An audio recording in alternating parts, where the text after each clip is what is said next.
자, 그런 와중에 어제 우리 김문수, 한덕수 사랑은 계속 이어졌습니다. 꽁냥꽁냥 미팅이 달달합니다.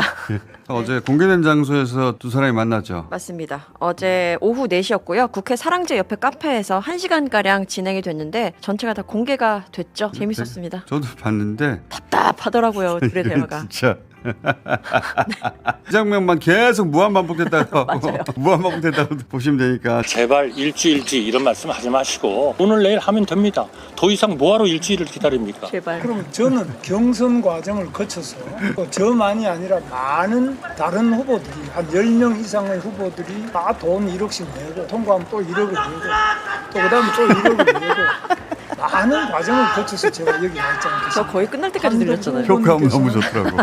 어디서 오셔가지고 저보고 빨리 다니라고 하자 이야기하시면 내가 약속을 했으니까 저보고 당신이 책임 있지 않느냐, 다니라 안 하면 당신 책임이 책임 있으신 거죠? 이렇게 말씀하시고 책임 있으신 왜 거죠? 저한테 책임을 아니 22번이나 아니, 그렇게 22 하겠다고 번을 그러셨는데 이야기했다고 왜 세고 또 있는 게 일주일을 제일 또 웃겼어요. 연기합니까? 그러면 며칠부터 며칠까지 22번 말씀하셨다. 왜 지금 뒤늦게 나타나서 국민의힘의 경선 다 거치고 돈 다 내고 저는 모든 절차를 다 따랐어. 그런 사람한테 난데없이 나타나서 나를 12일까지 경선을 완료해라 그 말씀 아닙니까? 완료하라고 제가 말씀드린 적이 없습니다. 우리 김 후보님께서 나는 그거는 도저히 아니라고 생각하면 그거는 제가 국민에 대한 의무는 저는 10일과 11일에 걸쳐서 하게 돼 있는 우리 그 후보 등록을 저는 안 하는 것이 국민 여러분 죄송합니다. 제가 우리 김문수 후보님을 설득 못했습니다. 라고 하는 것에 대한 제대로 된 저의 결정이다. 궁금해서 묻는데 네. 그렇게 국민의힘의 당의 모든 결정에 따르겠다고 하신다면 당연히 국민의힘에 들어오셔가지고 국민의힘의 경선에 참여하는 게 옳지 않겠나? 저건 김문수 후보 말이 맞죠. 네. 저거는 저도 아무리 들어도 김문수 후보 말이 맞는데 후보 등록도 안 한 사람하고 무슨 단일화냐. 백브리핑 때 그 얘기도 했는데 또 한덕수 후보께서도 등록을 하고 단일화를 위한 여러 가지 협상과 과정을 거칠 필요가 있다. 나 지금 후보 만들어주면은 입당하고 안 만들어주면 나는 빠이빠이다.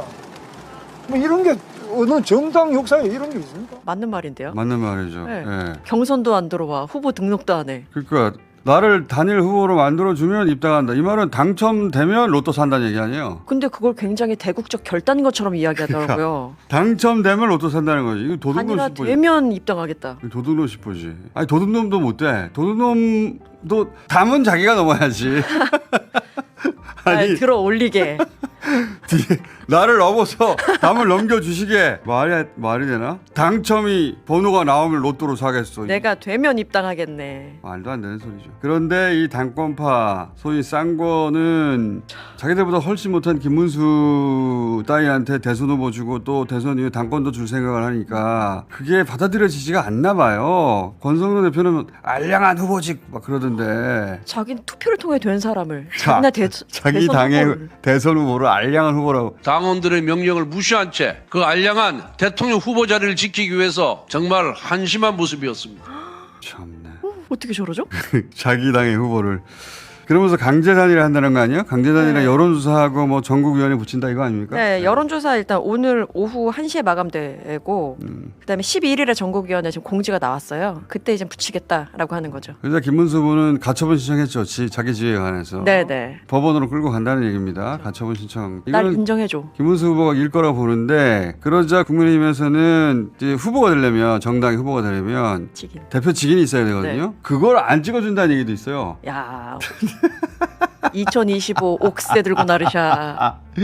대표 직인 안 찍어주면 국민의힘은 이번 대선 후보가 없는 겁니다. 저는 그렇게까지는 안 갈 거라고 보는데 왜 그러냐면 그래야죠. 그러면 국민의힘이 망하는 거니까 이미 반쯤 망했는데 확실히 망하는 거거든요. 그래서 저렇게까지는 안 갈 거라고 보긴 하는데 설마. 예. 인간의 욕심이 워낙 터무니없어서 가능성이 제로까지는 아닌 것 같다. 네.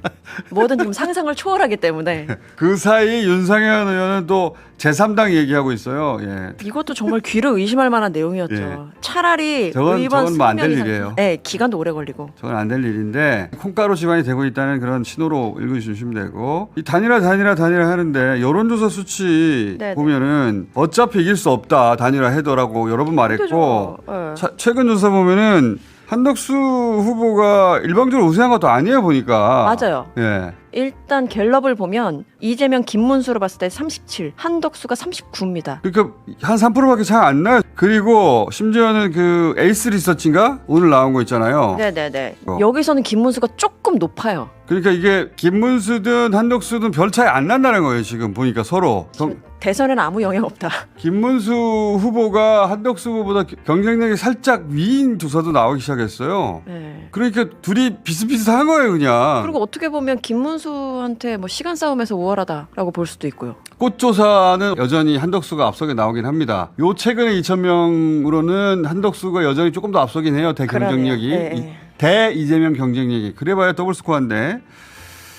그러니까 저 정도 차이면 당연히 자기 당 후보를 밀어야 되거든요. 정당이. 당연하죠. 근데 자기 당 후보를 버리지를 못해가지고 막 안달이 난 정당이 어떻게 이게 정상적인 정당입니까? 미쳐 돌아가는 거지. 이거는 제가 평생 김문수 후보를 지지해 본 적이 없는데 요건 한정으로 김문수 후보 지지입니다. 요즘엔 또 팩트만 말하니까 김문수 후보가. 미쳐 돌아가고 있어요, 진짜. 저런 상황은 처음 보는데. 이 상황이 이렇게 미쳐 돌아가니까 홍준표 전 시장이 또 SNS 한마디 했어요. 네. 3년 전 두 놈이 윤석열이 데리고 올 때부터 당에 망조가 들더니 또다시 엉뚱한 짓으로 당이 헤어날 수 없는 수렁으로 빠지는구나. 윤통과 두 놈은 천벌 받을 거다. 두 놈이 누굴까? 누굴까? 두 놈이. 두 놈이 누군지 궁금하네. 네. 지난 대선 과정에서 윤석열이 당을 뽀개버려 이런 말을 한 적이 있거든요. 아, 네. 그 말이 생각나더라고. 이놈의 새끼들 가서 개판 치면은 예. 당 완전히 뽀개버리고 국힘의 지도부 다 소환해. 바꿔버려 전부. 약속을 지키는 윤석열이에요. 그러게요. 아니 세상에. 진짜 몰라 뵀네. 탄핵되면 바로 대선 국면으로 들어가야 되는데 윤 어게인이니 뭐 택도 없는 말도 안 되는 허무맹랑한 소리를 해대며 시간 보내다가 지금 또 단일화 한다고 시간 다 보내고 있잖아요. 그것도 자기 당 후보 가지고 가야지. 무슨 지금 열심히 선거운동할 텐데. 선거운동을 안 해요. 선거운동을 대선인데 계속 제가 얘기하지만 선거운동이 없어요. 그러니까 선거가 아니에요 지금은.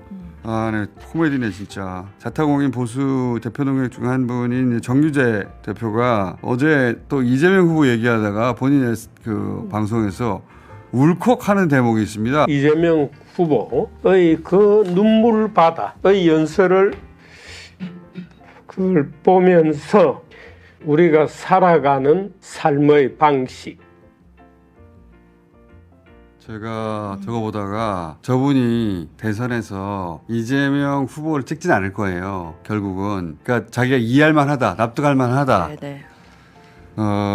왜냐하면 이제 평생 보수로 산 분이 민주당의 후보를 찍는다는 거는 제가 안 할 거라고 보는데 이게 3년 전에 이재명 후보가 상대원 시장에 가가지고 본인이 어릴 때 자랐던 거기서 공장 다니고 다치고 가족들 뭐 어머님 화장실 지키고 하는 그때 일을 연설할 때. 예, 상기하면서 울컥해가지고 상대원 시장에서 눈물의 연설을 할 때 있었거든요. 그거 보고 저런 반응을 3년 지나서 이제 최근에 봤나 봐요.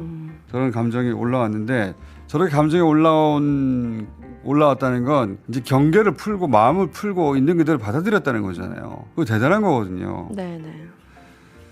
참 오래 살고 봐야 한다는 어른들 말이 맞았어요.